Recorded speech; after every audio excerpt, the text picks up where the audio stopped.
Hello guys, আজ আমার মা একটা রেসিপি বানিয়েছে।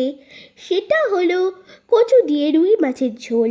প্রথমে কাটা রুই মাছগুলোকে ভালো করে ধুয়ে তার মধ্যে লবণ হলুদ মাখিয়ে নিতে হবে। এরপরে কড়াইয়ে তেল ঢেলে নিতে হবে। এরপর গরম তেলে মাছগুলিকে ভালো করে ভেজে নেবে।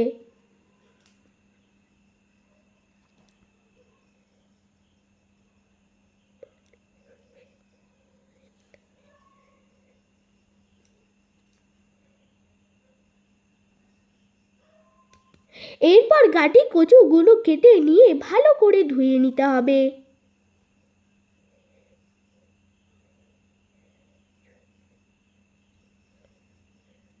এরপর কড়াই তেল দিয়ে তার মধ্যে পাঁচফোড়ন তেজপাতা দিয়ে কচুগুলিকে লবণ হলুদ দিয়ে ভেজে কিছুক্ষণ ঢাকা দিতে দিতে হবে।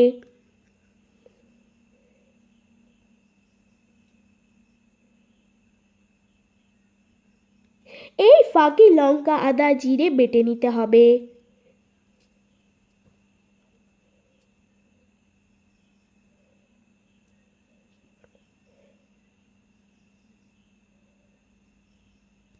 তারপর কড়াইয়ে ঢাকনা খুলে মশলাটি কচুর মধ্যে দিয়ে নাড়াচাড়া করতে হবে।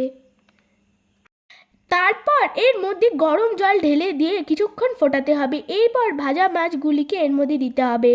এরপর একটু ফুটিয়ে নিয়ে তার ওপর কাঁচা লঙ্কা ছড়িয়ে নিলে রেডি কচু দিয়ে রুই মাছের ঝোল। ভিডিওটা ভালো লাগলে লাইক আর সাবস্ক্রাইব করে দিতে ভুলো না কিন্তু। টাটা বাই বাই, দেখা হচ্ছে নেক্সট ভিডিওতে।